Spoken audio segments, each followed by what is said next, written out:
Well, guys, it finally happened.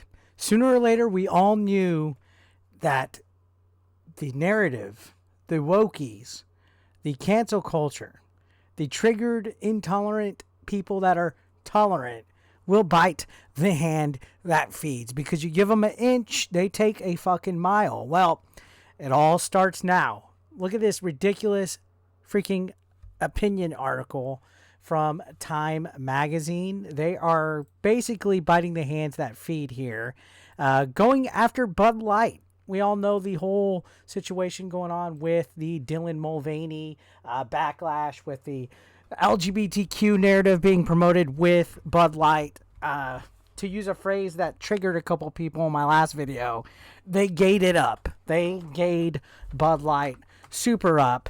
Well, now this article says what Bud Light's tepid response to anti-trans backlash against Dylan Mulvaney says about brand commitment to LGBTQ plus issues. If you guys weren't aware, they basically were super radio silent since April 1st up until just a couple days when the CEO of Anheuser-Busch basically made a statement with a whole bunch of nothing. It was like a Seinfeld episode in one statement. It's a statement about nothing, just like Seinfeld was a show about nothing. So yeah, now Time Magazine just wrote this article going after them, and we're going to take a look at this. It's going to kind of recap a little bit, basically everything that we know as of this moment and then some. And I got some interesting stuff to say. So this says a recent partnership between prominent transgender influencer Dylan Mulvaney and Bud Light prompted an anti-trans backlash from conservatives. And let me go ahead and say this real quick. Even though it was majority of conservatives, let me just clarify this for everybody. Because not everybody that hates this bullshit, not everybody that hates LGBTQ narratives being shoved down your fucking throat like a fucking 18-year-old girl on prom night, not everybody that hates that shit is conservative. All right? Some people just don't like stupid bullshit fucking shoved in their face. So enough with that. Not everybody who doesn't like this fucking situation with Mulvaney is a conservative. Now, this says the LGBTQ community and allies have rallied to support Mulvaney. Some have criticized Bud Light for not adequately defending her and for not being more vocal in its support of the community. So of course they're going to be upset that Bud Light's not virtue signaling and holding up a red sign saying, look at us, look what we're doing, because that's what they want, guys. Don't pander as a company, as a corporation, as an individual. Don't pander to these people, because they will just be like a backstabber the second you do not do enough for them, or the second that you do something that sets them off.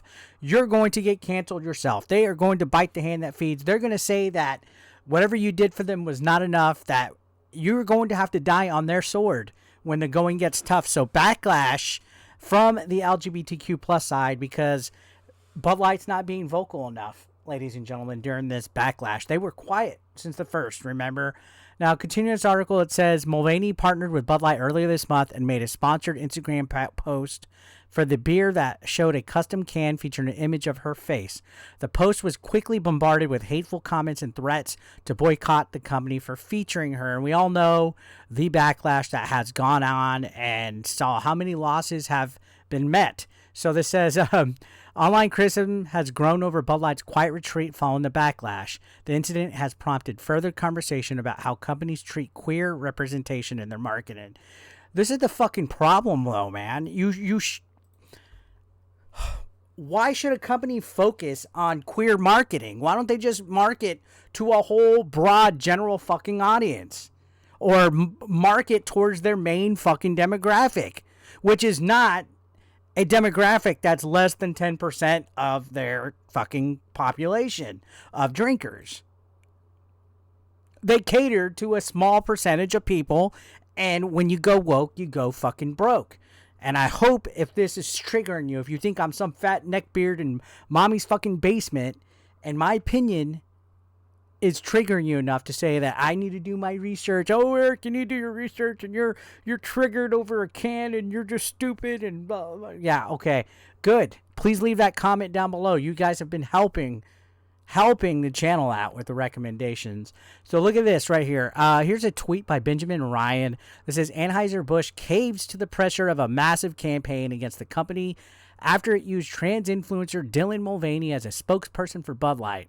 Read between the lines of the statement and you can see a company running scared and kicking Mulvaney to the curb. They should have said kicking Mulvaney in their nuts.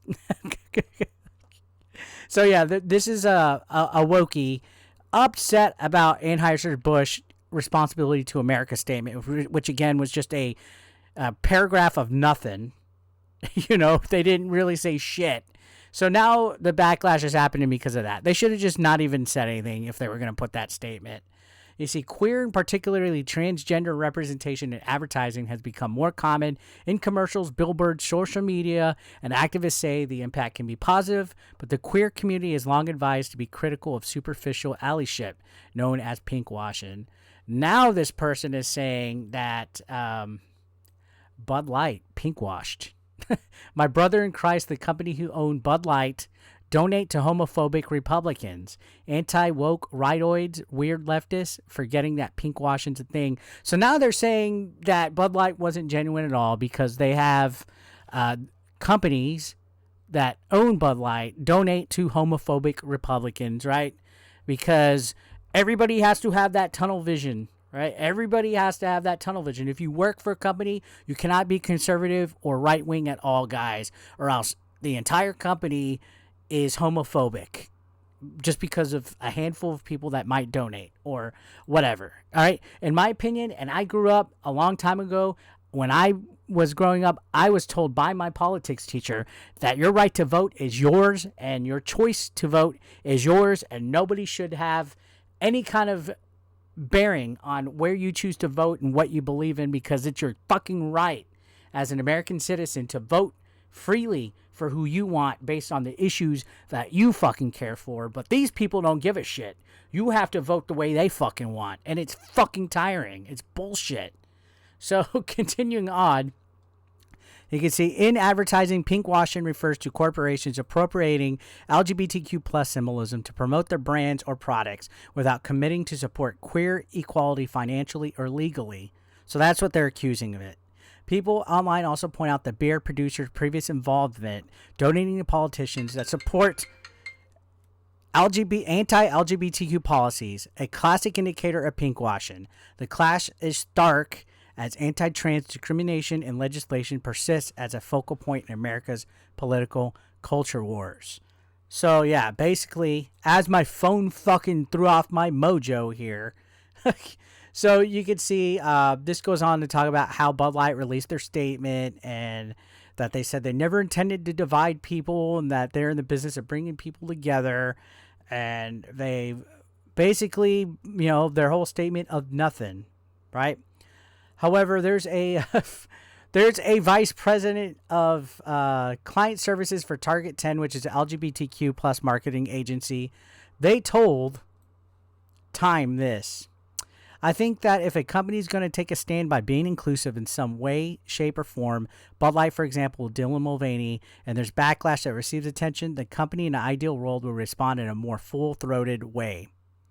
If I were a partner, an influencer, or creator of a company or brand that received backlash, largely as a result of my very existence as a being, I would want that company to stand up for me. So, yeah. You didn't stand up for Mulvaney enough, Bud Light. Look at this position that you put yourself into. All because you wanted to pander to a small demographic, a vocal minority of people that are going to keep moving the goalposts. You done fucked up. You done fucked up by not saying enough and putting a statement that was not fucking inclusive enough. Trust me on that. I knew they opened Pandora's box the other day. So what do you guys think about this? Let me know your thoughts down below. I'll see you on the next one.